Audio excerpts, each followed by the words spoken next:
Good evening, vlog. It's 11:30 p.m. the night before race day for the North Shore Turkey Trot, and I'm just getting all my final preparations set for the race. As you can see, there's a big mess of stuff. So historically, when the Turkey Trot happens, it's always like freakishly cold because it's in the north side of the city. So I always pack half tights, full tights, a tank top that I will race in with a jacket or sweater underneath, got socks, gloves that are pretty ripped up, so if somebody wants to donate new gloves to me, I'm a size medium, that'd be sick if you can do that. And then, depending on how I feel tomorrow, there's two shoe choices. There is of course the Zoom Fly 4, which I was opting in for just to have like a nice easy kind of like group run with the boys, or I've got the Alpha Flies if I'm feeling bold and I think I have a chance to just put in some good times. But again, you know, this whole broken fibula thing or stress reaction, stress fracture thing, it's kind of put a damper to my foot overall. So we're gonna see about the Alpha Flies in the morning. I think we might just take it easy, to be completely honest. Just do the race, just show that we're back in business, in big business, and just have a good time with it. So again, Theragun is still here. I'm going to be just kind of running it through the leg a couple of times tonight. The watch is charging. I have one of my jackets. I don't know if I'm going to race necessarily with the Chicago Marathon jacket. I have the bib with the safety pins. And I got sunglasses, of course, always got to have them. And it's not for the sun, it's more for basically blocking the cold air from getting in your eyes. Because it will dry them out, it will make you slightly lose vision.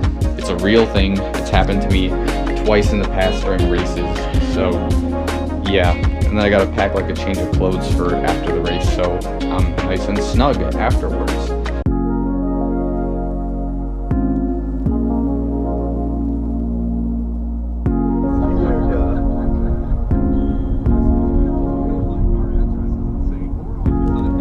Just like race tradition, we're here an hour early. Damn. Oh god. I'm really going in. Yeah, you really are. You're like making me, and I'm not even needing to. 30 minutes until race? I swear it does look like it's gonna rain, like right there. Yeah. I have a feeling. The funnel will begin. So again, corrals are open. Join us. It'll It's be so warm cold. corrals. Why? It's always so cold, dude.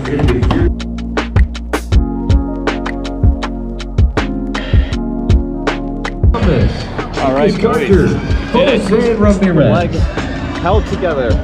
Melissa Juffy. Turns out I can run a sub 45 10K Eddie Fisher, with a Chad broken Clark, freaking leg. Riley Grant. Now I gotta go find Mitch and I see him. I gotta find his brother too. Where's Matt? How did it go? Stephen Rock, David Lieberman. Oh yeah, I already got my. Yeah, no, just give it to you. Cedric Gates. All right, boys, this is fun. Yes. We will we'll talk about some future races, but yeah, happy Thanksgiving for now.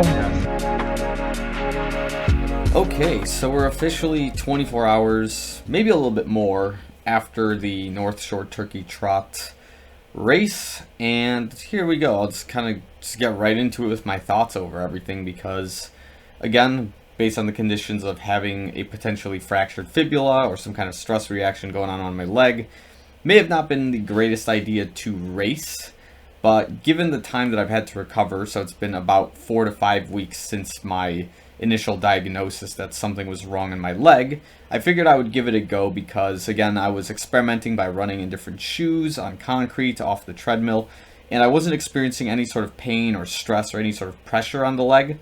More or less, it was just the only side effect now that I feel is it's kind of achy at the end of the runs, and that's probably due to the fact that there's like maybe motions and maybe some flex in the bone that probably hasn't happened in quite a while, and the leg is just kind of getting back into it. So we're just going to go right into it.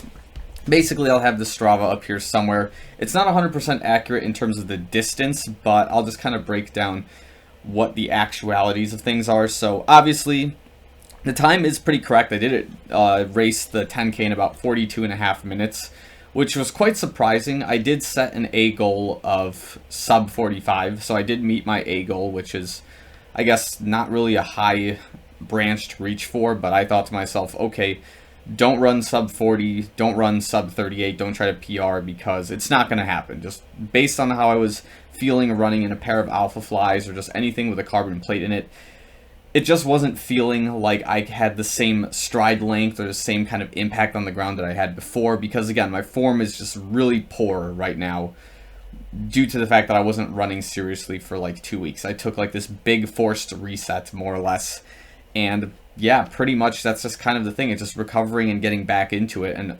realistically, this is where things are kind of tricky again. With the Apple Watch, it tells me that I have a VO2 max of 60 plus, and it can't go any higher than that for some reason. I'm guessing it's just the algorithm that calculates this on the watch isn't quite tuned to that point. So I've had a VO2 max of 60 plus even during my fractured fibula like initial stages, and it's still showing up on my watch that this is my VO2 max, which is, I don't know if it's believable or not, but like I don't know. We'll just go right into the race here. So starting off the race, you know, I thought just take it easy, don't go too fast, just chill. You know, there's no sense in going out hard, because what's the plan here is to just run the 10K without stopping. So of course I get through the first mile. So let me just pull up these distances. Here we go. The mileage is probably correct in terms of pace per mile. So again, the first mile is about 6:45. Sounds about right. I thought it was a little fast at first, but then as I thought about it, I'm like, oh, okay, you know what? I'm feeling good. There's going to be a couple of hills, so the distance is going to like be flexible as we go along. And then by mile 2, I hit a 6:33 pace, which again, oddly enough, is probably a little bit faster than I'm used to. But what's happening is I'm able to like run next to people, and we're kind of like running in some groups that are blocking the wind, and we're also running with a tailwind, so that's kind of helping us out as well. But for the most part, the plan here was to be a passive group runner, in the sense that the only time I would explode or try to get anywhere from the groups is if they were too slow and I needed to like leapfrog to a larger wolf pack that was ahead of me. So that being said, if I was running next to somebody and they decided to sprint off, if they were at a reasonable pace, I would stay with them. But if they were going a lot faster or going to push a little bit more aggressively than me, I had the mind withal to not go with them and just run my own race, because again, the Turkey Trot's plan was not to be competitive. It was just to finish the race and continue at a pace that wouldn't injure me further if this was the case. So again, by mile 3 at the 5K mark, I remember my watch time was like 21 minutes and change. So I'm thinking, okay, I'm doing all right. So if I finish like the same way I started, I'm essentially going to finish within sub 45, so I'm going to meet my A goal, which is all I wanted to do. And like as we're going along, again, at this point in time, I see that by mile 4 through mile 6 and up to the 10K points, I am having what looks like a positive split, as I could imagine. As the end of the course does have a lot more hills and you are doing a lot more climbing, I could see that happen. But of course by mile 5, as I'm seeing it into mile 6, it looks like I do get dragged along by a group that I'm running with, which is awesome, because I do remember there was some like 2 or 3 people that were running with me, and they passed me up, and like I knew at this point like I can kind of fight with them if I really want to, because like I'm already at the end of the race. Whatever happens happens. And like I did put up a few fights in there, but not enough where I was able to stay with these people for the duration of the race. I just wanted to do it just as a little leapfrog thing. And of course I finished basically on my own when I got there at the 42.5 mark. And you know, the theme of this race overall is that I didn't get the result, I didn't get the result that I wanted. I got the result that I deserved, ultimately, because again, I'm running with a potentially broken fibula, and I just overdid it after the Chicago Marathon, and this forced reset that I'm taking right now because of going a little too insane after the marathon is completely my fault, and this is my body's way of saying, hey, listen, we need to really step back because you're going too hard, and it's not good for anyone. It's not good for your mind. It's not good for the system. It is what it is. So I will have a follow-up video in terms of these results with the MRI because today is Friday and yesterday's race was obviously Thanksgiving Thursday. So I got the MRI and I'm going to follow up with you guys as to finally what the outcome of this leg really is. But in terms of the race overall, at the very end I felt awesome. Like, I didn't feel overworked. I felt like I had plenty of fight still within me, except it was really cold. That was the one thing that I always disliked about the North Shore Turkey Trot, is that just, you're in this north side of Chicago and it's like next to the lake, and it's just windy and it's just cold. But today was like not, or the race day was not particularly as cold as historically in the past, I guess. But it was still pretty cold, and yeah, I just like when I finished that race to immediately get into a car, just, you know, hunker down, bundle up, and just sit in heat for as long as possible.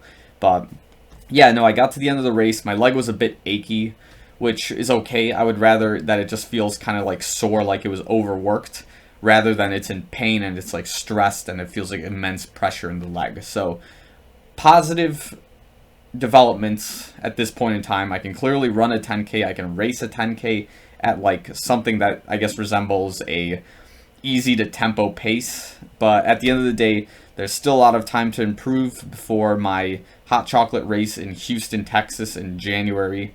So I will spend the entire December continuing my rehab and becoming a much stronger runner than I was before the end of the Chicago Marathon. So I'm going to end the video here. Thanks so much for watching this recap and this vlog entry. I'll see you guys in the next one.